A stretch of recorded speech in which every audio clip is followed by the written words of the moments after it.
Okay, तो ठीक है। आज हमारा टॉपिक जो है फिजिक्स में आगे पढ़नी है हमें। सुपरपोजिशन ऑफ वेव्स पढ़नी थी हमें। लास्ट क्लास में हमने सुपरपोजिशन ऑफ वेव्स बताई थी कि सुपरपोजिशन ऑफ वेव क्या होती है। तो जब दो या दो से ज़्यादा वेव्स आ करके किसी मीडियम के पॉइंट पर आकर के एक ही पॉइंट पर अटैक करती हैं, तो उस पॉइंट पर जो रिजल्टिंग डिस्प्लेसमेंट होता है वो इंडिविजुअल डिस्टर्बेंस के सम के इक्वल होता है। This is called superposition of wave. याद आ गया बच्चों आप लोगों को मैंने क्या बताया था लास्ट क्लास में? एनर्जी का रिडिस्ट्रीब्यूशन होता है, एनर्जी का रिडिस्ट्रीब्यूशन होता है, क्योंकि लास्ट ईयर क्लास 11th में हम लोग डिस्प्लेसमेंट इक्वेशन पढ़ते थे, बट यहाँ पे वेव के इलेक्ट्रिक फील्ड आकर के ऐड होंगे। तो अभी जो आपको स्क्रीन में आपको y is equal to y one plus y two दिख रहा है, ओके, ये बन जाएगा E is equal to E one plus E two, E vector equal to E one plus E two. Agree? Agree sir. Yes yes sir. So superposition of waves हम पढ़ने जा रहे हैं। क्या होता है superposition of waves? when two or more than two waves superimpose each other at a common point of the medium, then the resulting displacement y of the particle equal to the vector sum of the displacement y1 and y2 produced by individual waves. अगर दो तरंगें, दो waves जिनके अलग अलग displacement y1 और y2 हैं, आ करके मीडियम के किसी पॉइंट पर एक साथ सुपर इम्पोज होती हैं, यस, एक ही पॉइंट पर मिलने की प्रोसेस को बोलते हैं सुपर इम्पोज होना। तो resultant displacement, resultant electric field, resultant force, resultant magnetic field, कोई भी वेक्टर क्वांटिटी की बात करोगे, अगर दो चीज़ें आकर के किसी एक पॉइंट पर टकरा रही हैं, सो जो नेट रिजल्ट होगा that is called resultant. So resultant displacement, resultant electric field of the particle equal to the vector sum of the individual displacement. Vector sum of the displacement produced by the individual displacement, this individual waves, this is called superposition of waves. Yes, ये superposition of waves. याद कीजिए मैंने आपको बताया था, ये one wave है, to wave है, ये अगर सेम फेज में मिलती हैं तो बड़ा लार्जर इम्पैक्ट, लार्जर एम्पलीट्यूड बनता है, और अगर अपोजिट फेज में मिलती हैं तो ये स्मॉलर एम्पलीट्यूड बनता है। याद आया? यस यस सर, याद आया। यस, ये मैंने रिफ्लेक्शन रिफ्रैक्शन मैंने बहुत अच्छे से करवाए थे, उम्मीद करता हूँ आपने घर में उनको पढ़े होंगे। अब हमें आज जो है इंटरफेरेंस पर ही पूरी चर्चा करनी है, और बहुत फेमस एक्सपेरिमेंट करेंगे, थॉमस यंग का एक्सपेरिमेंट, आज इसको डिस्कस भी करेंगे। देखिए इंटरफेरेंस आपने लाइव एग्जाम्पल कहाँ देखा होगा बच्चों? इंटरफेरेंस आपने ये जो, एक्सक्यूज मी सर। यस बेटा,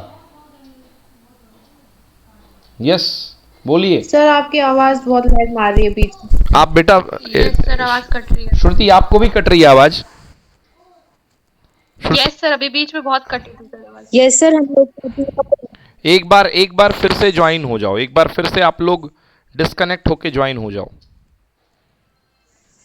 एक बार डिस्कनेक्ट होकर के ज्वाइन हुई। Yes sir. हाँ, एक बार फिर से।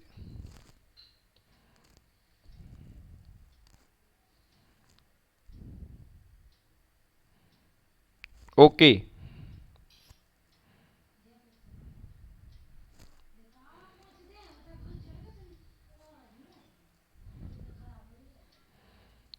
श्रुति आ गए आप वापस? यस सर, क्लियर है सर आवाज। अब ठीक है क्या? यस सर, अब ठीक है। ओके मानसी, क्लियर है अब?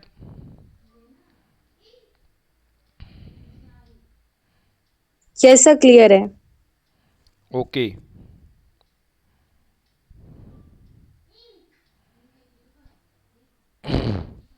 ठीक है। Yes arena, now is it fine? Absolutely fine sir. Okay, तो चलिए कहाँ पे थे हम लोग? मैं बात कर रहा था ये इंटरफेरेंस एक्सपेरिमेंट की। पहले मैं आपको बता देता हूँ कि ये होता क्या है। आपको कई बार आप यदि कपड़े वगैरह धो रहे हो बाहर, कभी बैठ करके आंगन वगैरह में जब कपड़े धोते हैं, तो आपको देखे होंगे कि साबुन की जो फिल्म होती है साबुन जो होता है, साबुन के जो बुलबुले बनते हैं, उसमें आपको अलग अलग कलर दिखाई देते होंगे। कभी महसूस किया आपने साबुन यस सर। कपड़े धोते समय Yes, sir. Yeah. बड़े बड़े बुलबुले बनते हैं, वो अलग अलग कलर फॉर्म में दिखाई देते हैं आपको, है ना। तो ये जो होता है ये इंटरफेरेंस एक्सपेरिमेंट की वजह से होता है। लाइट वेव का इंटरफेरेंस वहाँ पे होता है और आपको अलग अलग कलर वगैरह भी दिखाई पड़ते हैं, कुछ रिफ्रैक्शन भी होता है। चलिए तो स्टार्ट करते हैं, इंटरफेरेंस क्या होता है। पढ़िए Reena. When two waves, When two waves of exactly same frequency coming from two coherent sources travels in a medium in the same direction simultaneously, then due to their superposition, at some points intensity of light is maximum, while at some other points intensity is minimum. This phenomena is called interference of light. Yes, when two waves of the exactly same frequency, कल मैंने बताई थी coherent source की definition, जिन्हें same frequency मिले, same wavelength मिले, when the two waves of exactly same frequency coming from the two coherent sources travel in a medium in the same direction simultaneously, दोनों simultaneously same direction में आते हुए, then due to their superposition, तो दोनों के मिलने से, दोनों के भिड़ने से, at some point intensity of light is become maximum, while at some point the intensity of light becomes minimum. This phenomenon is called interference of light. तो है क्या ये? एनर्जी का रिडिस्ट्रीब्यूशन है। ये मैंने बताया था आपको लास्ट क्लास में। The phenomenon of one wave interfering with another and the resulting redistribution of energy in the space around the two sources of disturbance is called interference of wave. बच्चों यहाँ तक मैंने पूरा क्लियर कर दिया था, ये पिछली क्लास का रिवाइज कराया। ये बताइए कि यहाँ तक कोई दिक्कत है कि नहीं है? नहीं है सर। ओके, ठीक नो है। सर, नहीं है। चलिए तो आज हम आगे पढ़ने वाले हैं एक्सपेरिमेंट जो है, फाइनली एक्सपेरिमेंट देखते हैं। चलिए स्टार्ट करते हैं experiment.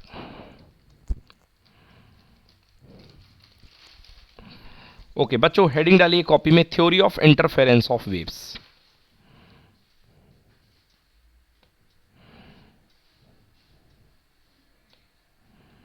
Theory of interference of waves. बेटा सबसे पहली वेव ले लीजिए, E1 is equals to A sine omega T. ये पहली वेव ले लीजिए, E1 equals to A sine omega T, first wave.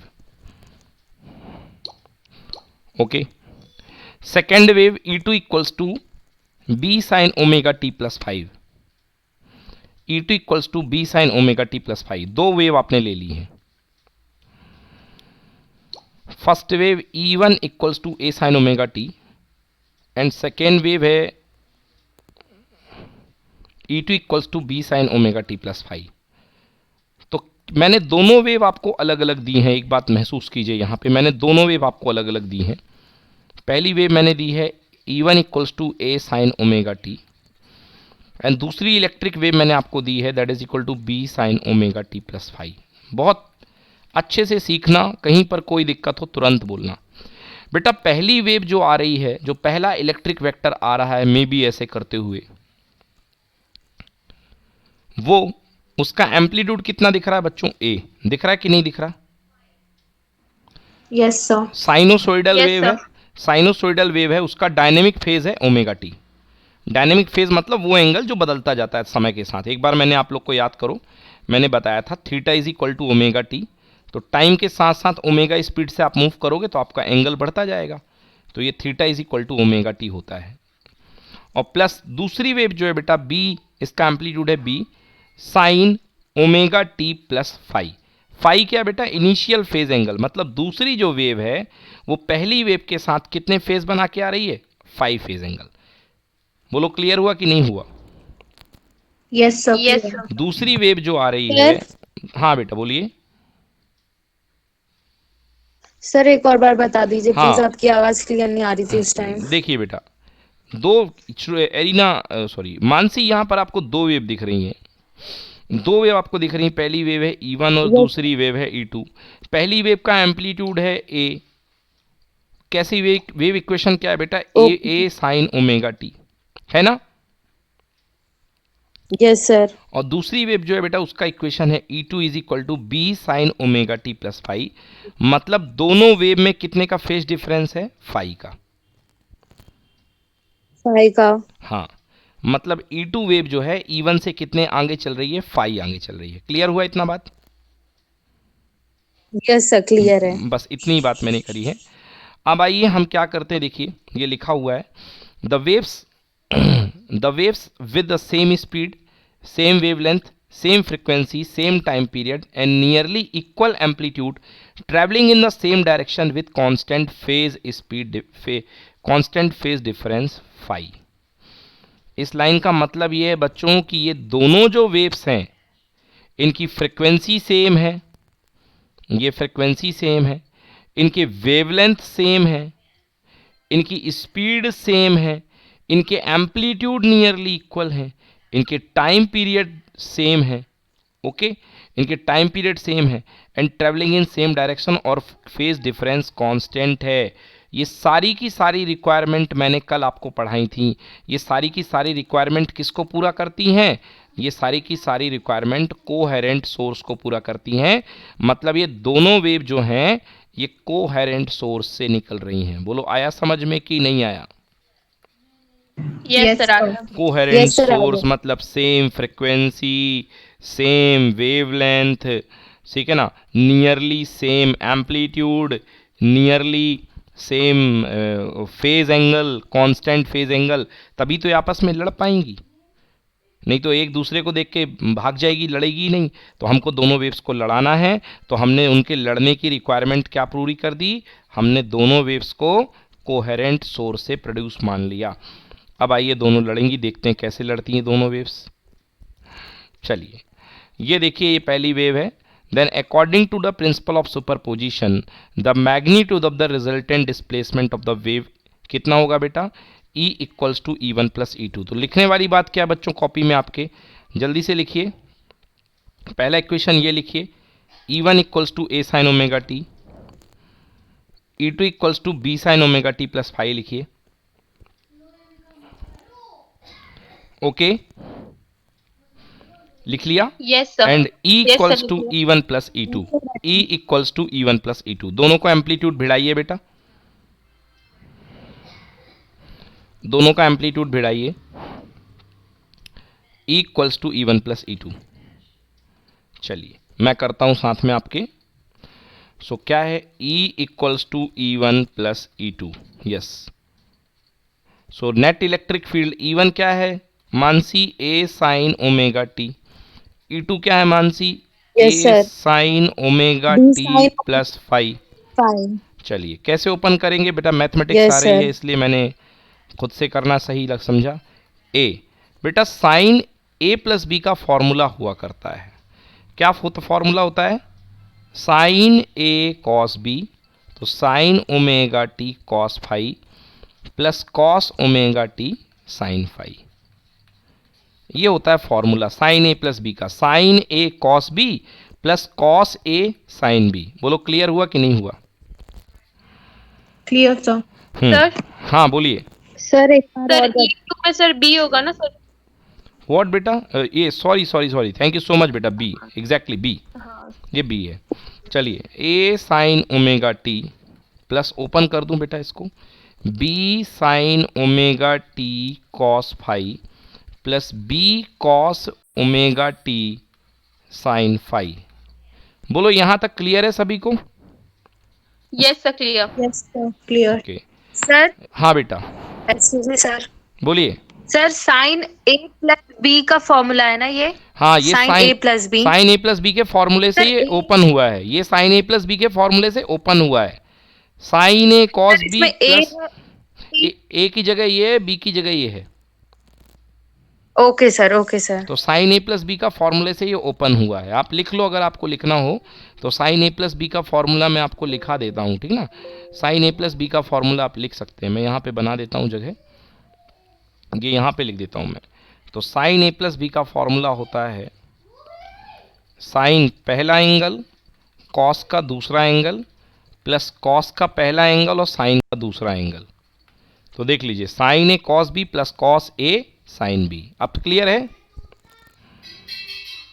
Yes sir, आप क्लियर है। चलिए देखिए बच्चों, अब यहाँ Thank you, पे ओके बेटा, अब देखिए यहाँ पे साइन ओमेगा टी इसके पास में है, साइन ओमेगा टी इसके पास में है। क्या मैं इसको a plus B cos phi time sine omega t लिख सकता हूँ कि नहीं लिख सकता? Yes, sir. और इसे मैं b sine phi into cos omega t लिख सकता हूँ कि नहीं लिख सकता? लिख सकते हो सर। ये लिख दिया, बिल्कुल वैसे का वैसे ही है ना। B sine phi cos omega t, केवल अरेंज कर दिया मैंने यहाँ पे Mansi, a plus B cos phi. देखो यहाँ से साइन ओमेगा टी कॉमन ले लिया तो क्या बचा, इसमें ए बच गया, इसमें बी कॉस फाई बच गया, और यहाँ मैंने कॉस ओमेगा टी को पीछे Yes, लिख sir. दिया, और ये क्या बच गया बेटा, बी साइन फाई। बोलिए यस। Yes sir. देखिए मैंने अलग क्यों लिखा एरिना श्रुति, यहाँ पे ए क्या है, एम्पलीट्यूड है फर्स्ट वेव का कांस्टेंट, बी क्या है, एम्पलीट्यूड है कांस्टेंट, फेज एंगल का कॉस क्या होगा, कांस्टेंट, और ये पूरा का पूरा टर्म क्या Yes, होगा, sir. कांस्टेंट। मतलब जिन टर्म को मैंने ब्रैकेट में रखा है वो एक्चुअली वो कांस्टेंट है। बोलो यस और नो। Yes sir. यस। अब हम एक नया सब्सटीट्यूशन पुट कर रहे हैं बेटा, यहाँ पे हमने एक नया सब्सटीट्यूशन पुट करते हैं। देखिए हम क्या करते हैं, a plus B cos theta को हम एक नया कांस्टेंट मानते हैं, that is equal to capital A cos phi था, सॉरी बेटा, a plus B cos phi को एक नया कांस्टेंट मानते हैं, a कॉस थीटा। क्या मानते हैं बेटा, a cos theta. Theta. Okay चलिए, and second B sine phi को एक नया कांस्टेंट मानते हैं हम, a साइन थीटा। बोलो मान सकते हो कि नहीं मान सकते हो? यस मान सकते हैं भाई मान सकते हैं। क्योंकि कांस्टेंट है तो कांस्टेंट को मैं चाहे किसी भी रूप में ले लूं, ये कांस्टेंट है। अब मैं किसी भी रूप में ले लूं कांस्टेंट को, मेरी मर्जी। तो मैंने a plus B cos phi को मान लिया a कॉस थीटा, और b साइन फाई को मैंने मान लिया a साइन थीटा। बोलो यस। Yes, sir. यस चलिए, सर। तो देखिए ये इक्वेशन क्या बन गया, ये इक्वेशन बन गया a plus B cos theta की जगह पुट कर दो a कॉस थीटा। तो मैं नेक्स्ट दिखा रहा हूँ आपको, ये इक्वेशन बन गया a cos theta into I think क्या था, कॉस ओमेगा टी था ना, no sine omega t, into sine omega T plus a sine theta into cos omega t. समझ में आ गया बेटा, what is this, this is E। चलो लिख सकते हो कि नहीं लिख सकते हो, इतना बोलो जल्दी से। Yes sir. Yes, sir. So Yes, sir, लिख सकते हैं। a plus B cos theta is equal to a cos theta, and b sine theta की जगह a साइन थीटा, और ये हो गया। अब देखिए क्या फ़ायदा है इसका, सो E इक्वल्स टू, बच्चों a कॉमन ले लो, ब्रैकेट में क्या बच गया बेटा अपने पास, sine omega T cos theta plus cos omega T sine theta. बोलो बचा कि नहीं बचा? Yes Yes, sir. ई बाहर है, दिस इज ए। बेटा इसको मैं क्या लिख सकता हूँ, फॉर्मूला वापस जैसे अभी लगाया था, sine a cos B plus cos a sine b. What is this, this is sine a plus b sine omega Yes, t sir. Plus theta. बोलो आया समझ में कि नहीं आया? यस सर आ गया। Yes, ये sir, आ गया। कौन सी वेव है बेटा, ये रिजल्टिंग वेव है। कौन सी वेव है बेटा, resulting Resulting wave. Wave. Interference के बाद जो वेव निकली है वो रिजल्टिंग वेव है। और ए क्या है, ये है एम्पलीट्यूड ऑफ रिजल्टिंग वेव। क्या है बेटा ये, Amplitude of amplitude. Amplitude of resulting wave. जो रिजल्टिंग वेव बनी है उसका ए एम्पलीट्यूड है। अब देखिए हमारी जो वेव थी वो दोनों की फेज कितनी थी, ओमेगा टी। बोलो यस और नो, थी ना, यस सर। दोनों ओमेगा टी पे चल रही थी कि नहीं चल रही थी? तो मतलब जो रिजल्टिंग sir. वेव आई है ओमेगा टी से कितना एंगल आने हैं, थीटा एंगल आगे है कि नहीं है? Yes, हाँ। sir. यस तो सर। जो हमारी जो रिजल्टिंग वेव आई है वो फर्स्ट वेव से जो ए साइन ओमेगा टी थी, याद आपको भूल गया होगा, जो हमारी पहली वेव E1 थी वो क्या थी बेटा, ए साइन ओमेगा टी, याद है? Yes, sir. और जो मेरी जो नेट वेव आ रही है वो क्या आ रही है बेटा, वो आ रही है A sine omega T plus theta. आ रही कि नहीं आ रही है? यस यस सर आ गया। मतलब yes, sir, आ रही है। जो मेरी नेट वेव निकल रही है, जो मेरी रिजल्टिंग वेव निकल रही है, वो मेरी फर्स्ट वेव से कितने एंगल आगे है? थीटा। Sir theta. समझ में आया अच्छे से कि नहीं आया? यस सर आ गया। Yes, sir. चलिए, तो Yes, sir. ये बच्चों हमारा वेव इक्वेशन बन गया, रिजल्टिंग वेव इक्वेशन। अब हमारे पास एक बार मैं फिर से लिख देता हूँ, मेरा वेव इक्वेशन क्या निकला है? मेरा वेव इक्वेशन निकला है A sine omega T plus theta. A क्या है बोलिए श्रुति यहाँ पे? Go from here. ए क्या है? Amplitude of resulting wave. और थीटा बेटा जो है वो फर्स्ट वेव के रिस्पेक्ट में इसका एंगल कितना है ना, वेव का। यस चलिए, अब हमें ए निकालना है कि सर आपने ए तो दे दिया बट ए की वैल्यू आपने नहीं बताई है, क्योंकि आपकी जो मेन वेव्स थी वो क्या थी? आपको मतलब क्या है, आपके पास जो मेन वेव थी वो क्या थी? आपकी मेन वेव थी ए कॉस ओमेगा टी, और दूसरी वेव आपकी क्या थी? बी, सॉरी बेटा कॉस की जगह साइन था, और दूसरी वेव Yes, आपकी क्या थी? B sine omega T plus phi. बोलो यस। Yes sir. मतलब आपके पास इनपुट में तो दो ही चीज़ें थी। अब ये सर ए क्या है हमें बताओ तो आप, ए क्या है? तो बच्चों याद करो, मैंने आपको थोड़ी देर पहले बताया था, मैंने कुछ माना था, small A plus B cos phi को कैपिटल ए माना था। Small A plus Yes, B sir. Cos phi को कैपिटल ए कॉस थीटा माना था कि नहीं माना था? यस सर यही माना था। Yes, sir. मानसी क्या हुआ बेटा? श्रुति? जी सर माना था। यस, तो बोलो बेटा yes. A plus B cos phi को आपने ए कॉस थीटा माना था, and I think b sine phi को क्या A माना sin था? theta. A sine A theta sin theta. माना था ना? थीटा।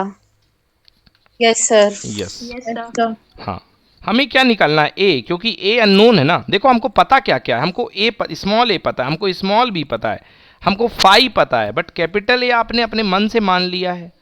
तो कैपिटल ए और थीटा हमको पता नहीं है, तो हमको कैपिटल ए भी बताना पड़ेगा और थीटा भी बताना पड़ेगा, क्योंकि जो हमारा जो फाइनली जो वेव इक्वेशन आया है वो कैपिटल ए के टर्म्स में है और थीटा के टर्म्स में है। बोलो हाँ या ना? हाँ सर। Yes sir. तो इनकी जानकारी तो देनी पड़ेगी ना कि साहब ये हैं क्या, क्योंकि हमने तो आपकी जेब में डाले थे ये बी, और आप हमें ला करके ये कैपिटल ए दे रहे हो। हम क्या करें इस कैपिटल ए का? ये है क्या, हमें समझाओ। तो आइए इसको समझाता हूँ बेटा। इसका दोनों का स्क्वायर करके ऐड कर दो। कैसे ऐड करोगे? ए कॉस थीटा का स्क्वायर क्या होगा? ए स्क्वायर कॉस स्क्वायर थीटा, और इसका क्या होगा स्क्वायर? ए स्क्वायर साइन स्क्वायर थीटा। बोलो yes. Yes Yes, sir. sir. और जब इसका ऐड कर रहे हो तो इधर भी ऐड करो। इधर। ए प्लस बी कॉस फाई का होल स्क्वायर, और ये हो जाएगा यस बी साइन फाई का होल स्क्वायर। होगा कि नहीं होगा भैया? Yes sir. Yes, यार सर होगा। ए स्क्वायर कॉमन ले लो तो अंदर बचेगा cos square theta plus sine square theta, सबका मालिक एक, आइडेंटिटी लग गई। बोलो यस और नो। और यहाँ पे Yes, इसको sir. Whole Yes, square sir. Open करो बेटा तो ये टूटेगा। A square plus b square cos square phi, a square plus b square plus 2ab cos phi. देखो बेटा, ए प्लस बी का होल स्क्वायर, इसका स्क्वायर प्लस इसका स्क्वायर प्लस 2ab। आ गया समझ में? Yes sir. Okay plus sir आ गया। Plus b square sine square phi. चलिए, तो ए स्क्वायर इक्वल टू हो गया ए स्क्वायर। अब मैं एक जुगाड़ करता हूँ, b square cos square phi को b square sine square phi में बी स्क्वायर कॉमन लिया तो अंदर बच गया sine square phi plus cos square phi. बोलो yes. Yes, sir. 2ab cos of phi.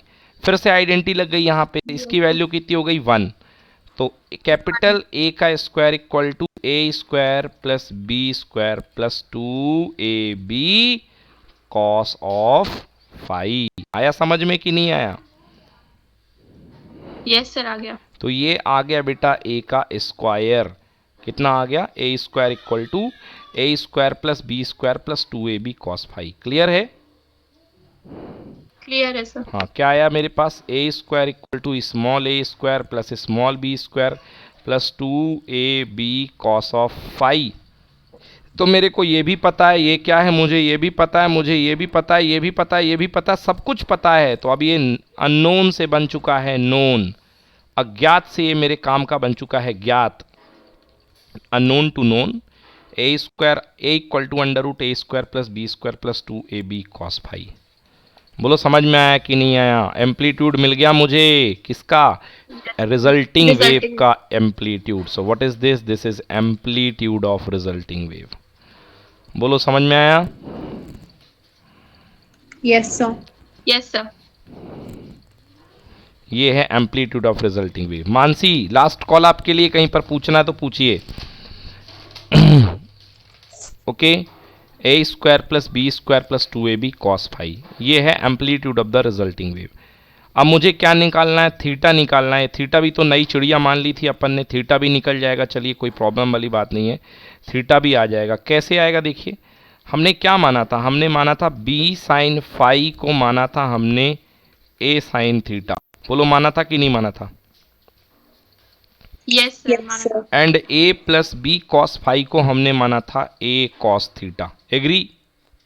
Agree, sir. चलिए Agree, sir. बेस्ट है, दोनों का डिवाइड कर दीजिए। ए से ए कैंसिल, तो क्या आ गया बेटा? हमारे पास आ गया tan theta is equal to B sine phi upon a plus B cos theta.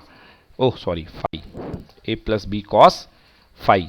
सो यहाँ से थीटा इज इक्वल टू आ जाएगा tan inverse b sine phi upon a plus B cos phi. बोलो क्लियर है? Clear, sir. Yes, sir. चलिए कोई problem इसमें? Yes, sir. चलिए तो ये हमारे पास फाइनली थीटा आ चुका है, हमारे पास ये थीटा बन गया। हमने रिजल्टिंग वेव निकाल लिया, तो ये हमारी वेव की इक्वेशन थी रिजल्टेंट की। अब आइए देखते हैं बेटा, इसको वापस आ जाइए अपनी शीट पे। तो दो वेव थी मेरे पास, E1 E2, दोनों को रिजल्टेंट कराया, ये टकरा दिया, ये ए कॉस थीटा मान लिया, ये ए साइन थीटा मान लिया, और वहाँ पे मैंने पूरी प्रोसेस करी है। और ऐड होने के बाद a equals to A sine omega T plus theta. बोलो आया था कि नहीं आया था? आया था सर। यस, ठीक है बच्चों? Yes, sir. Okay, now amplitude निकलवाया मैंने। Amplitude equals to under root a square plus b square plus 2ab cos phi निकलवाया ना, क्लियर क्लियर एकदम। और 10 फाई भी निकलवाया, तो ये आया कि नहीं आया? Yes, sir. आ गए sir. हाँ, तो वहाँ पूरे डिटेल में निकाला हूँ और यहाँ मैंने एकदम शॉर्ट में लिख दिया है। तो डोंट वरी, आपको पीडीएफ मिल जाएगा उसका, आज ही आप लोग कर लेना, है ना। चलिए पढ़ो बेटा, ये क्या लिखा हुआ है? वेयर ई, एरिना पढ़िए। Where E is the resultant displacement, is the resultant amplitude, and theta A is the resultant amplitude and theta is the resultant phase difference. Yes, resultant phase difference. जो theta है वो resultant phase difference है। क्यों है? अरे आ रहा भाई, resultant wave में आ रहा है, तो जो रिजल्टेंट वेव में आएगा वही तो रिजल्टेंट फेज डिफरेंस होगा, उसमें कौन सी बड़ी बात है। ठीक है बच्चों, कोई दिक्कत? No sir. चलिए अब ये डायग्राम मैं आपको बनाना सिखा देता हूँ कि ये डायग्राम कैसा है। बहुत ही प्यारा डायग्राम है, देखो बहुत आराम से बन जाएगा, कोई दिक्कत नहीं होगी। बच्चों हमारे पास स्टार्ट में कितनी वेव थी? दो ही तो वेव थी श्रुति, एक E1 और एक E2। बोलो यस।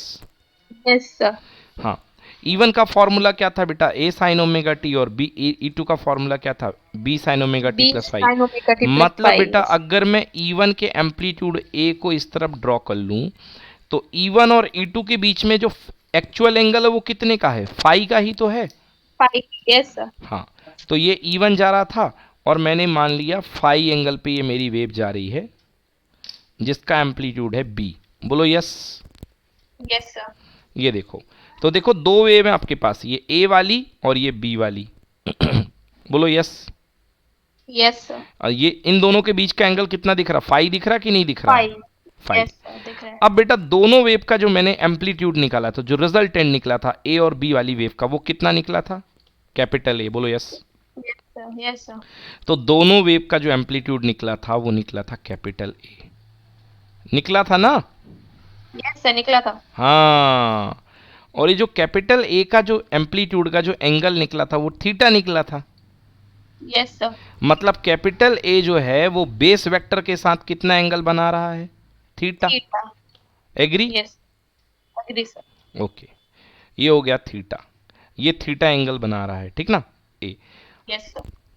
अब देखिए यहां से अगर मैं बी का फाई डायरेक्शन में कंपोनेंट तोड़ दूं, ये वेक्टर बी है, ये जो जा रहा है बी, अगर मैं बी का फाई डायरेक्शन में कंपोनेंट तोड़ दूं तो मेरे पास एक ही डायरेक्शन में प्लस करके बी कॉस फाई गिरेगा कि नहीं गिरेगा? यस सर गिरेगा। और a plus B cos phi जो था वो ध्यान से देखो क्या बन रहा है, a का थीटा डायरेक्शन का कंपोनेंट a कॉस थीटा बन रहा कि नहीं बन रहा? यस सर बन रहा है। अरे भैया बाकी लोग भी बोलते जाएं। Yes, sir. हाँ, अब देखो यहाँ पे ये अपने पास ये b था, b का अगर मैं ऊपर की तरफ कंपोनेंट तोड़ दूं, अभी मैंने b कॉस फाई तोड़ा है, यदि मैं यहाँ की तरफ कंपोनेंट तोड़ूंगा तो ये क्या टूटेगा बेटा? b sine phi. बोलो यस। Yes, sir. टूटेगा ना? Yes, sir. Yes sir. और b साइन फाई किसके इक्वल जाएगा बेटा? a का कंपोनेंट इधर की तरफ, तो ये एंगल थीटा है तो ये टूटता था a कॉस थीटा, तो उस तरफ क्या टूटेगा? a sine theta. आया समझ में कि नहीं आया? यस सर आया। हाँ, ये इतना आ गया। इम्पॉर्टेंट नहीं है, फिर भी मैं तुमको समझाने के लिए मैंने बना दिया। अपनी अपनी कॉपी में एक बार इस डायग्राम को बना सकते हो आप, बहुत ही सिंपल है बेटा। कैसे स्टार्ट होगा? ए और बी का रिजल्टेंट वेव ए जाएगा, ए का रिजल्टिंग एंगल जो बेस वेक्टर के साथ थीटा बन रहा है, ए और बी के बीच का एंगल फाई था, तो बी के दो कंपोनेंट टूटेंगे, एक टूटेगा b cos b sine theta और नीचे टूटेगा बी कॉस थीटा। तो जो नीचे जो कंपोनेंट जनरेट हो रहा है पहले से ए था और प्लस बी कॉस थीटा, तो मिलकर के बन गया क्या? A plus B cos theta, sorry b cos phi. और a plus B cos phi को ही अपन ने क्या बोला है? A cos theta.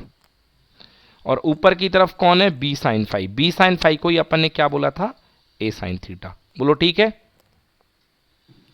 ठीक, sir. ठीक है सर। मानसी समझ में नहीं आया क्या? बिल्कुल नहीं आया क्या समझ में? नहीं सर, आ गया सर, आ गया। ओके ओके, चलिए। तो ये कंपोनेंट हो गया। वो डायग्राम इतना इंपॉर्टेंट नहीं है, उसको ज़्यादा परेशान होने की ज़रूरत नहीं है उसमें। चलिए, तो ये इस तरीके से ये हमारे वेक्टर्स हो गए, ठीक है ना। तो ये हमारा सुपरपोजिशन का काम पूरा हो गया, ये हमारी रिजल्टिंग वेव हो गई, ठीक है, डन। चलिए इसको रफ कर दूं मैं।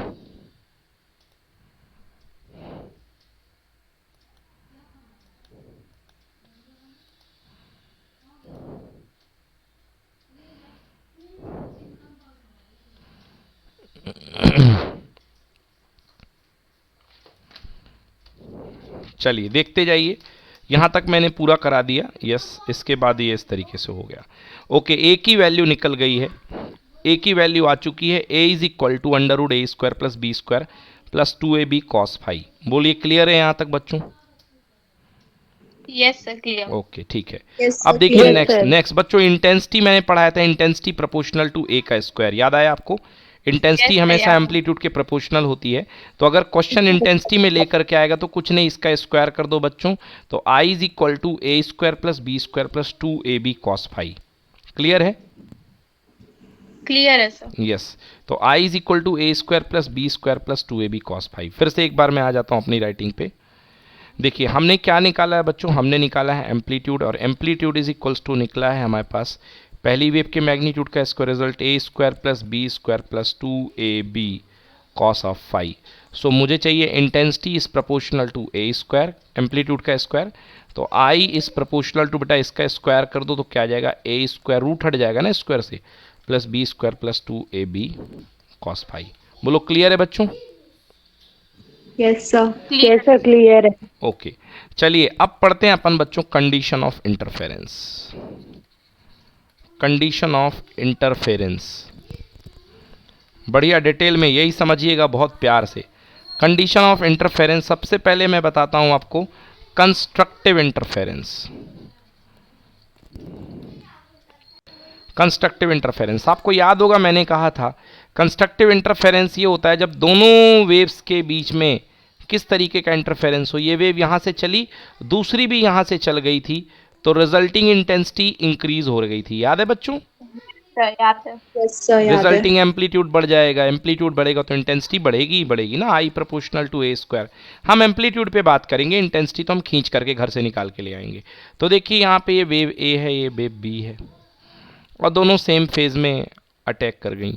भाई देखो हमारे पास फॉर्मूला क्या आया, हमारे पास फॉर्मूला आया है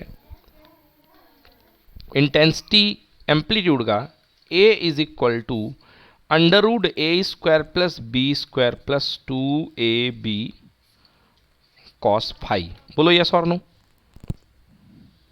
यस यस सर। सर। बच्चों ये कांस्टेंट है, ये कांस्टेंट 2ab कांस्टेंट है। अब हमारे हाथ में वेरी करने के लिए क्या बचा, फेज एंगल, और इसी फेज एंगल पे ही हम खेलना चाह रहे हैं, हम फेज एंगल पे ही सारी लड़ाई अपनी दिखाना चाह रहे हैं।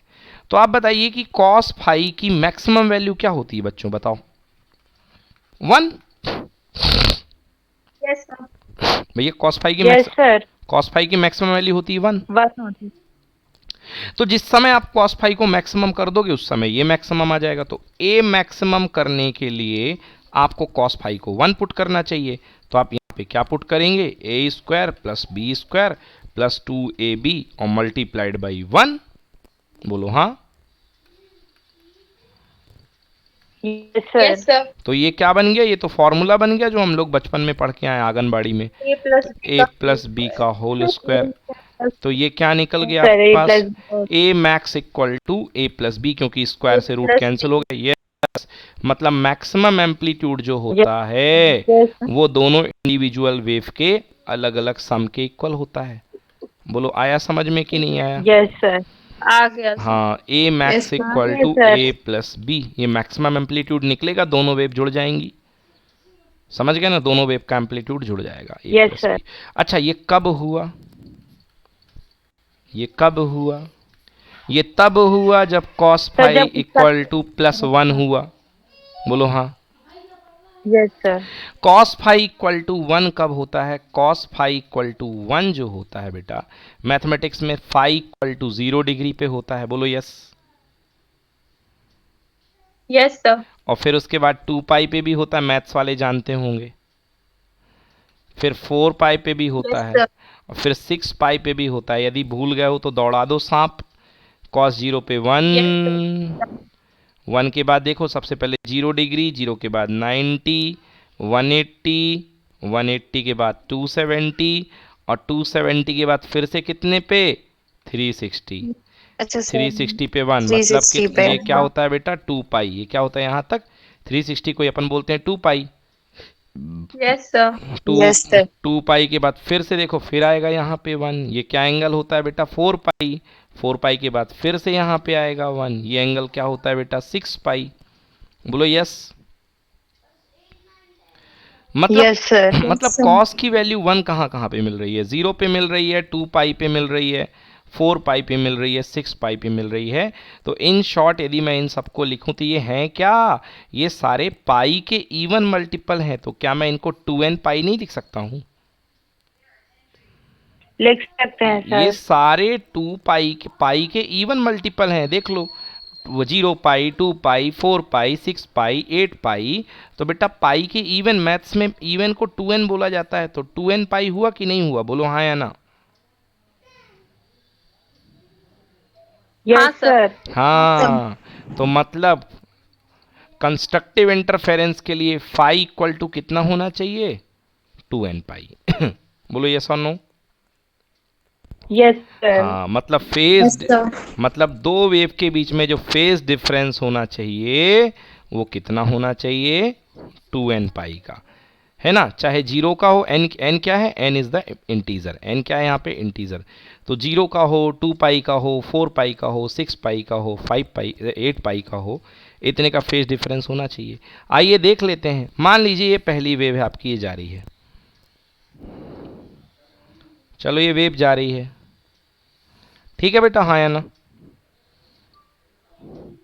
हाँ सर। ये दूसरी वेव है। पहला वेव जा रही है गाना का, तुम तो ठहरे परदेसी, ये गाना चल रहा है, यहाँ से खत्म। तुम तो ठहरे परदेसी साथ क्या निभाओगे, खत्म गाना। अब फिर से यहाँ फिर से अगला बीट बजेगा, तुम तो ठहरे परदेसी साथ क्या निभाओगे, ठीक है ना। अब देखिए अगर सुर में सुर मिलाना है तो क्या करेंगे भाई, कौन गाना गाता है, मानसी से गाना गवाते हैं। तो यहाँ मानसी या तो चाहे तो अपना गाना यहीं से शुरू कर दे, उसी के साथ में तुम तो ठहरे परदेसी चिल्ला चिल्ला के गारी, मानसी के बीट ऊपर है देख लो, साथ क्या निभाओगे, और ऊपर से अगर मानसी का गाना यहाँ पे छूट गया होता, मानसी मिस कर गई होती, तो फिर मानसी को कहाँ से पकड़ना पड़ेगा इस वेव को? एक चक्कर के बाद, 2 पाई के बाद। तो फिर यहाँ से मानसी गाना शुरू कर, तुम तो ठहरे परदेसी साथ क्या निभाओगे। बोलो आया समझ में कि नहीं आया? हाँ सर आ गया। Yes, sir. अरे Yes, sir, आ गया। एक फेज डिफरेंस, या तो आप स्टार्टिंग में गा लो तो फेज डिफरेंस 0 था इस वेव के लिए। क्यों मानसी? अगर आपने इतना छोड़ दिया तो फेज डिफरेंस 2 पाई। देखो फिर से क्रस्ट से क्रस्ट मिला, ट्रफ से ट्रफ मिला, तो कौन सा इंटरफेरेंस होगा? कंस्ट्रक्टिव। कंस्ट्रक्टिव इंटरफेरेंस है। हाँ बिल्कुल सही। यहाँ पे मिले सुर मेरा तुम्हारा तो सुर बने हमारा, बहुत जोर का गाना बजेगा। समझ गया ना? कंस्ट्रक्टिव इंटरफेरेंस है।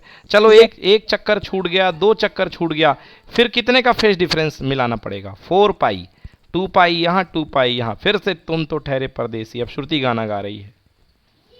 क्लियर है? Yes sir. चलिए, तो ये कंस्ट्रक्टिव Clear, इंटरफेरेंस की शर्तें हैं कि जो 2 वेव मिलनी चाहिए उनके बीच में जो फेज डिफरेंस होना चाहिए वो क्या होना चाहिए? 2n पाई का। आया समझ में? यस सर आ गया। Yes sir. ठीक है ना? तो ये हो गया फेज डिफरेंस 2n पाई का। ठीक है ना? तो कितना हुआ बेटा? Delta phi phase difference equal to 2n pi. बोलो क्लियर है कि नहीं है? Clear, sir. चलिए अब देखते हैं पाथ डिफरेंस। अब देखते हैं पाथ डिफरेंस कितना है। पाथ डिफरेंस बेटा चलिए देखिए, यहाँ पे गाना चल रहा था पहली लाइन में, मान लो आपने यहीं से गाना शुरू कर दिया, ये मान लीजिए आपकी वेव है, तो कंस्ट्रक्टिव इंटरफेरेंस होगा। ध्यान से देखो, देखो पाथ डिफरेंस कितना लग रहा है? 0 लग रहा है कि नहीं लग रहा है? Yes sir. चलो समझ में आ गया ना? अगर Yes, sir. अगर आपकी वेव जो है वो एक चक्कर आगे निकल गई होती और दूसरा चक्कर फिर यहाँ होता, तो आप अपने गाना को मिलाने के लिए फिर यहाँ से स्टार्टिंग करते कि नहीं करते? बोलिए यस और नो। Yes sir. तो आपकी जो दूसरी वेव है उसमें कितने का पाथ डिले है? 1 वेवलेंथ का पाथ डिले है कि नहीं है? देख लो, ये लैम्डा होता है ना एक वेव की चली गई दूरी। यस और no? Yes sir. Yes sir. अच्छा, लैम्डा पे ना मिले होते तो आगे मिले होते तो 2 लैम्डा का डिले होता। बोलो यस और नो? Yes sir. और ना मिले होते तो Yes, 3 लैम्डा का होता। मतलब path difference delta lambda equal to क्या होगा बेटा? या तो 0, या तो लैम्डा, या तो 2 लैम्डा, या तो 3 लैम्डा। मतलब delta lambda is equal to क्या होगा बच्चों? n lambda. यस और नो? क्लियर हुआ कि नहीं हुआ? Yes sir. Yes, sir. हाँ, तो कितने का पाथ डिफरेंस Yes, आएगा? n। तो कंस्ट्रक्टिव इंटरफेरेंस के लिए फेज डिफरेंस 2n पाई का और पाथ डिफरेंस कितने का? n लैम्डा का। बोलो यस। क्लियर हो गया? Yes, sir. चलिए, बाकी डायरेक्टली फार्मूला होता है बच्चों पाथ Clear, sir. डिफरेंस का। पाथ डिफरेंस का डायरेक्ट फार्मूला 11th क्लास में आपको पढ़ाया गया था। Path difference equal two phase difference multiplied by lambda by 2 पाई। ये डायरेक्टली फार्मूला था। Path difference delta is equal two phase difference, तो यहाँ पे फेज डिफरेंस कितना निकला है बच्चों? 2n pi into lambda upon कितना? 2 पाई। 2 पाई। लैम्डा अपॉन 2 पाई। 2 पाई से 2 पाई कैंसिल। बोलो कितना आ गया path difference? n lambda. Clear हुआ कि नहीं हुआ? Clear sir. एरिना आवाज नहीं आ रही कॉन्फिडेंस वाली, क्या बात है? समझ में नहीं आ रहा क्या?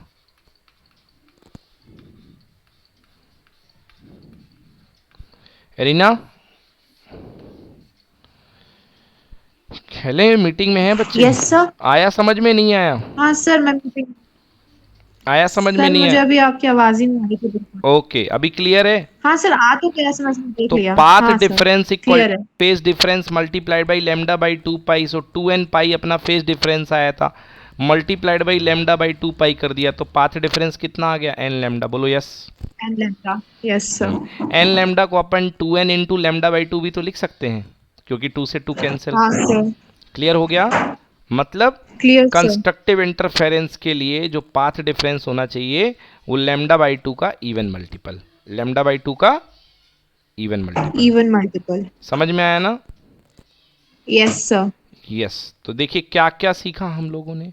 हमने ये सीखा कि कंस्ट्रक्टिव इंटरफेरेंस के लिए delta phi is equal to 2n pi, मतलब कि पाई का इवन मल्टीपल। बोलो यस। Yes, sir. और डेल्टा लैम्डा यानी path difference equal to lambda by 2 का इवन मल्टीपल, मतलब हाफ वेवलेंथ का इवन मल्टीपल। बोलो आया समझ में कि नहीं आया? आ गया सर। यस तो ये पूरा का पूरा था बेटा कंस्ट्रक्टिव इंटरफेरेंस। अब आइए इसको शॉर्ट में देख लेते हैं, हमारी जो फाइल है उस पर देख लेते हैं हम लोग कैसे किया आपने उसमें। ओके यस ये देखिए बड़े प्यार से देखेंगे इसको। सो देख फॉर द कंस्ट्रक्टिव इंटरफेरेंस के लिए I should be maximum for which cos phi is equal to +1 होना चाहिए, यानी phi is equal to 2n pi मैंने निकलवाया ना अभी। Phase difference equal to 2n pi, yes where n equal to integer 0 1 2 3 what जो भी है। नाउ करस्पॉन्डिंग पाथ डिफरेंस मैंने बताया था delta is equal two phase difference multiplied by lambda by 2 पाई, तो सॉल्व करने पर कितना आता था n लैम्डा। बोलो हाँ यस सर। आ गया Yes, ना। sir. इंटेंसिटी मैं अभी बता देता हूँ, लियो लगे हाथ बता ही देता हूँ। इंटेंसिटी कोई बड़ी बात नहीं है। इंटेंसिटी इक्वल्स टू क्या होती है बेटा? इंटेंसिटी इक्वल्स टू होता है एम्पलीट्यूड का square. Intensity equal to amplitude का स्क्वायर। तो अभी आपने देखा था कि एम्पलीट्यूड अपना जो आ रहा था ए मैक्स कंस्ट्रक्टिव इंटरफेरेंस में a max equal to a plus B का होल स्क्वायर आया है। बोलो yes. Sorry a plus b आया, ए प्लस बी आया है। So I is proportional to क्या होता है? एम्पलीट्यूड का स्क्वायर। तो यार ए मैक्स का होल स्क्वायर आ जाएगा, यस और नो? Yes sir. तो Yes, sir. Maximum intensity is proportional to a plus B का होल स्क्वायर। बोलो क्लियर है कि नहीं है? Clear, sir. यस तो ये हो गया बेटा, ये हो गया हमारा कंस्ट्रक्टिव इंटरफेरेंस यहाँ तक पूरा आ गया समझ में। यस सर आ गया। Yes, sir. अब चलिए हम निकालते हैं कंडीशन फॉर डिस्ट्रक्टिव इंटरफेरेंस।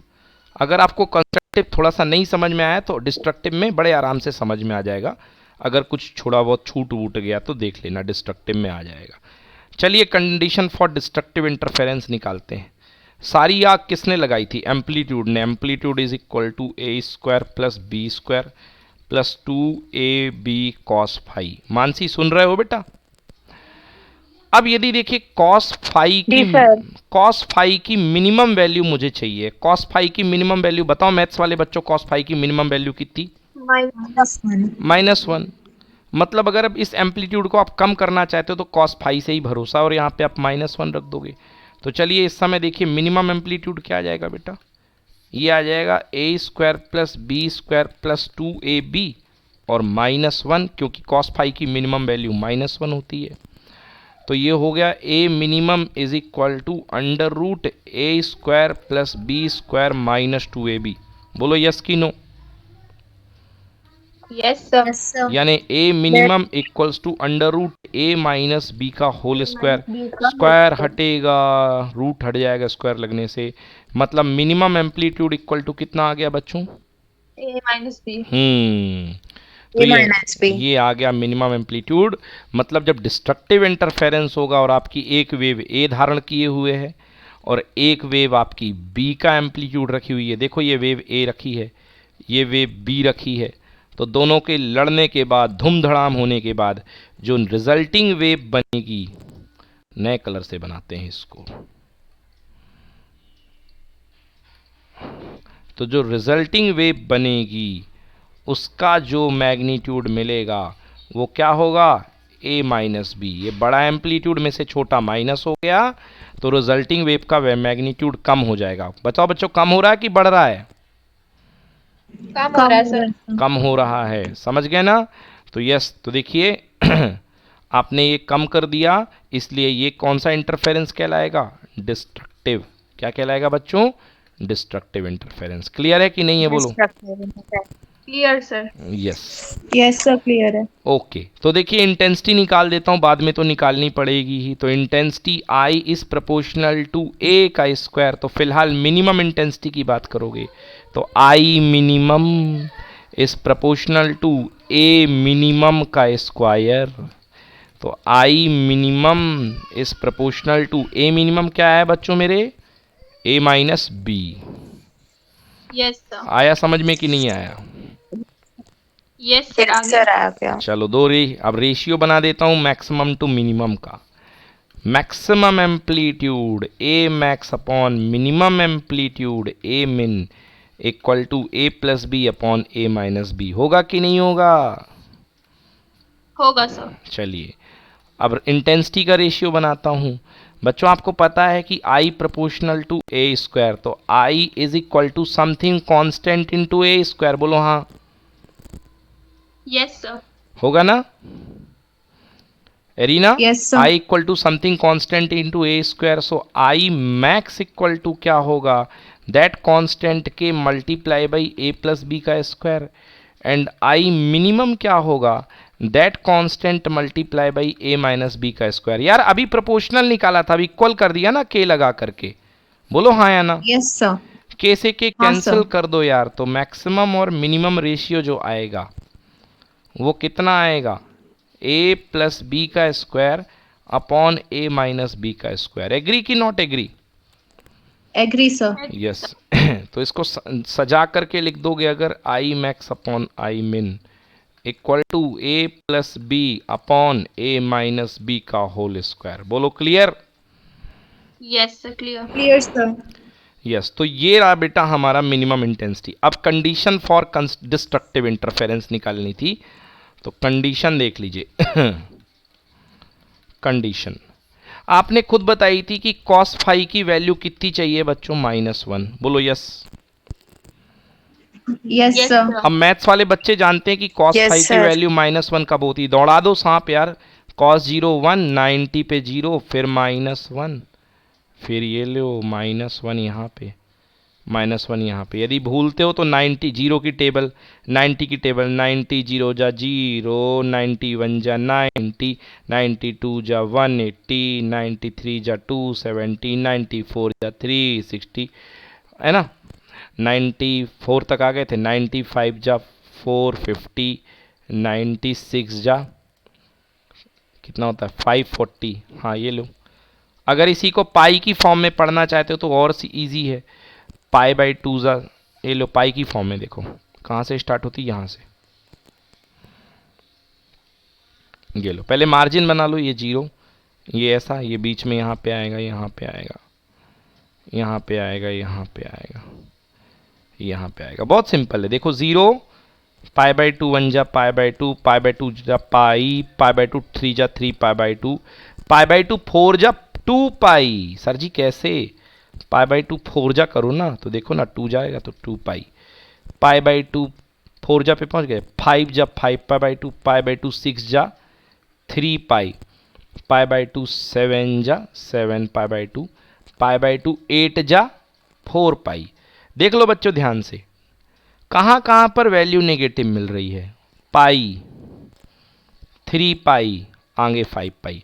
मतलब cos फाई की वैल्यू -1 कहाँ पे मिल रही है? जब फाई इक्वल टू कितना है? Pi, n plus 3 pi, 5 pi. बोलो यस और no? Yes sir. Mansi Odd clear हुआ? integer. हाँ ऑड इंटीजर पे। वेरी गुड मानसी, बहुत बढ़िया। Confidence N+1. ते लबल अप हो गया मानसी की बात सुन के मैं। चलिए तो Thank you, sir. तो 5 is equal to pi, 3 pi, 5 पाई, मतलब ऑड मल्टीपल ऑफ पाई, यानी कि 2n+1 कह लो या -1 कह लो। फिलहाल अपन शुरुआत कर रहे हैं पाई से, तो -1 चलेगा। 2n-1,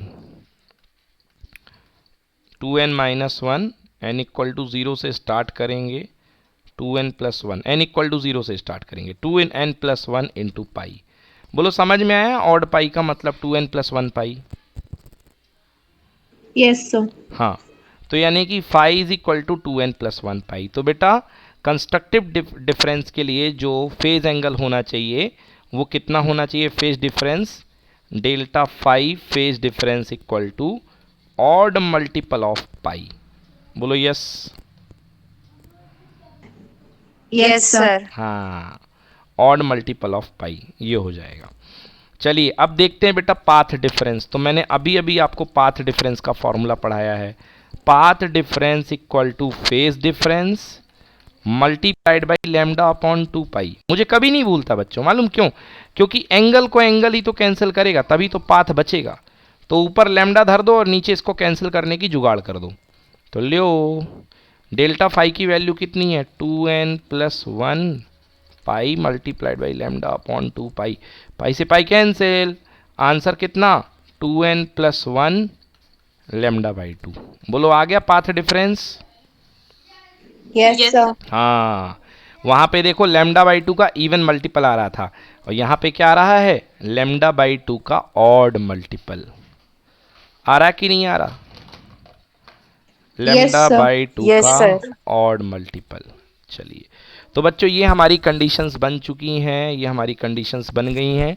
किसकी कंडीशंस बन चुकी हैं हमारी? ये पूरी की पूरी कंस्ट्रक्टिव और डिस्ट्रक्टिव इंटरफेरेंस की। आइए देख लेते हैं एक बार बच्चों। Destructive interference, for destructive interference I should B minimum is which is possible if cos phi equal to -1 and cos phi equal to -1 means phase difference equal to 2n plus 1 pi। बोलो बच्चों clear हुआ? Clear, sir. Yes है ना, 2n plus 1 pi where n equal to 0 से start मैंने खुद करने को कहा था, n equal to 0 1 2 3। Now path difference equal to अभी अभी निकलवाया बच्चों मैंने 2n plus 1 lambda by 2। Clear? 2n plus 1 into lambda by 2 and I minimum is equals to I proportional to a minus b का स्क्वायर। मैक्सिमम में ये हो जाएगा। चलिए, तो ये हो गया मैक्सिमम, ये हो गया मिनिमम, दोनों को डिवाइड करवा दिया था बच्चों मैंने। तो I maximum upon I minimum equal to a plus B का square upon a minus b का स्क्वायर। बोलो यस और नो? yes, sir. चलिए Yes, sir. यहाँ तक तो मैंने करा दिया था, थोड़ा और आगे देखते हैं इसको।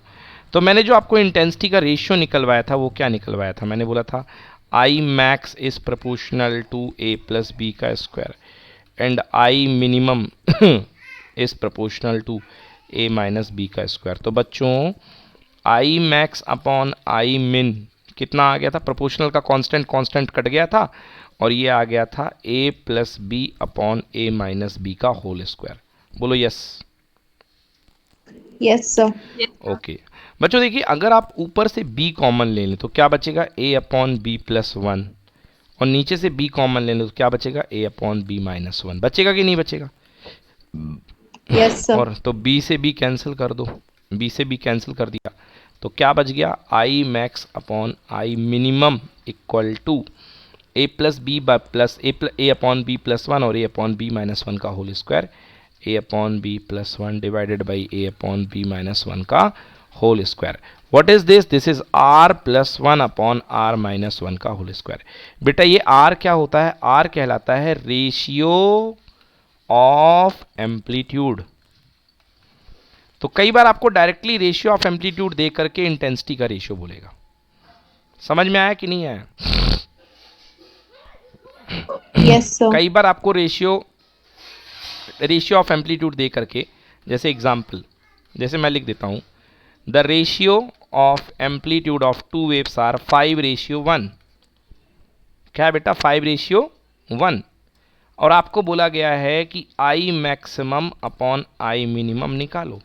तो वेरी सिंपल बच्चों, रेशियो का फॉर्मूला क्या भी मैंने पढ़ाया? r plus 1 upon r minus 1 का होल स्क्वायर। यही पढ़ाया कि नहीं पढ़ाया? बोलो। Yes, sir. यही Yes, तो sir. यही पढ़ा है ना, r plus 1 upon r minus 1 का होल स्क्वायर। तो यार रेशियो दिया हुआ है यार, पुट कर दो। रेशियो 5:1 का मतलब तो 5 ही होता है, क्योंकि 5/1 क्या आता है? 5 ही तो आता है। तो बेटा यहाँ 5 प्लस 1 का होल स्क्वायर और नीचे 5 माइनस 1। चलो 5 प्लस 1 कितना होता है बेटा? 6 और 5 माइनस 1 कितना? 4 का होल स्क्वायर। काट दो बेटा 2 से 3 बार, ये 2 बार। तो आंसर 3/2 का होल स्क्वायर 9/4। मतलब मैक्सिमम इंटेंसिटी और मिनिमम इंटेंसिटी का रेशियो कितना है? 9:4। बोलो समझ में आया? Yes, sir. Yes, sir. तो इस तरीके से बेटा ये ratio of amplitude I ratio का स्क्वायर, r प्लस 1 का स्क्वायर, r माइनस 1 का स्क्वायर। ठीक है ना बच्चों? इस तरीके से बच्चों याद रखिएगा, I proportional to a square, I proportional to a square, तो a इज प्रोपोर्शनल टू, हाँ अब अगर विड्थ की बात करेंगे, आप स्लिट विड्थ की बात करेंगे, तो स्लिट विड्थ जो होती है बच्चों वो अंडर रूट होती है। तो ए का स्क्वायर करोगे तो क्या आ जाएगा, डब्ल्यू ही तो आ जाएगा। अरे I proportional to A square और A proportional to root W है, Yes, sir. तो इसका स्क्वायर करोगे तो डब्ल्यू ही तो आ जाएगा। मतलब I one upon I two equal to A one square upon A two square equal to W one upon W two. W2. Clear हुआ बच्चों सबको? Clear, sir. Clear, Yes, sir. sir. चलिए जी, ठीक है, तो ये हो गया अपना ये भी कार्यक्रम पूरा। अब आगे पढ़ा रहे हैं इसको हम। चलिए देखिए, हाँ बेटा पढ़िए फेज़ वगैरह, ये छोटी सी डेफिनेशंस हैं कि ये फेज़ वगैरह क्या होता है, आपको रिकॉल करने के लिए मैंने यहाँ पे डेफिनेशन दी है। फेज़ मैंने बता दिया था बेटा, दो चीज़ों के बीच का एंगल फेज़ कहलाता है। एरिना रीड करिए phase. Phase, the argument of sine and cosine in the expression for displacement of a wave is defined as the phase. For displacement y is equal to a sine omega t, term omega t is equal to phase or instantaneous phase. हाँ, तो ये जो omega T का term दिख रहा है आपको बेटा, इसी को फेज़ बोलते हैं, इसी को इंस्टेंटेनियस फेज़ बोलते हैं। जो साथ में है साइन या कॉस के साथ में, इसको बोलते हैं इंस्टेंटेनियस फेज़, इसी को डायनेमिक फेज़ बोलते हैं। और आपको याद होगा, अच्छे से पढ़ा आपने, इसी को थीटा बोलते हैं। और मैंने प्रूव भी करवाया था omega T is equal to theta. Time के साथ वेरी करता है, अगर आप किसी चक्कर वाले पाथ पे घूमेंगे तो टाइम के साथ साथ आपका एंगल वेरी होगा कि नहीं होगा, बोलो? Yes, sir. रेस में दौड़ोगे ओमेगा स्पीड के साथ, तो जितना टाइम पास होगा उतना एंगल आपका वेरी होगा कि नहीं होगा? होगा सर। तो वही एंगल ही डायनेमिक फेज़ कहलाता है। याद आया?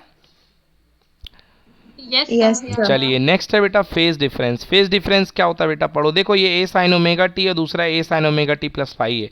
मतलब ये वाली जो वेव है इससे 5 डिग्री पे लीड कर रही है। क्लियर हुआ? Yes, sir. पढ़िए बेटा। Phase difference. The difference between the phases of two waves at a point is called phase difference. That is, if y1 is equal to a1 sine omega t, y2 is equal to a2 sine omega t plus phi, and so phase difference is equal to phi.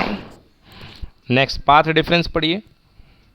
Path difference. The difference in path length of two waves meeting at a point is called path difference between the waves at that point.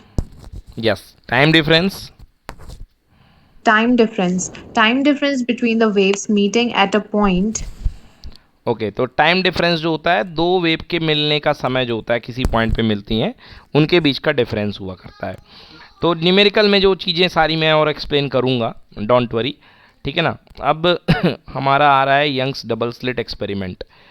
चलिए, तो अब हम पढ़ने वाले हैं बच्चों Young's का double Sir? Slit. हाँ बेटा बोलिए। सर ये कल स्टार्ट कर चलो सकते हैं आप? चलो ठीक है, मैं भी यही कह रहा था कि अच्छा एक काम करो, इसको कल ही स्टार्ट कर लेते हैं। बट जितना मैंने कराया है आप इसके जल्दी से मेरे को शॉर्ट नोट्स बना करके एक बार भेज दो बस, है ना, क्योंकि इसकी फाइल आपके ग्रुप में डली हुई है। इसके शॉर्ट नोट्स बना करके आप मेरे को भेजिए, ठीक है ना। इसको अपन कल स्टार्ट कर लेंगे, बड़ा टॉपिक भी है वो। चलो ठीक है, तो क्लियर हुआ सबको कि नहीं हुआ, बताओ भाई?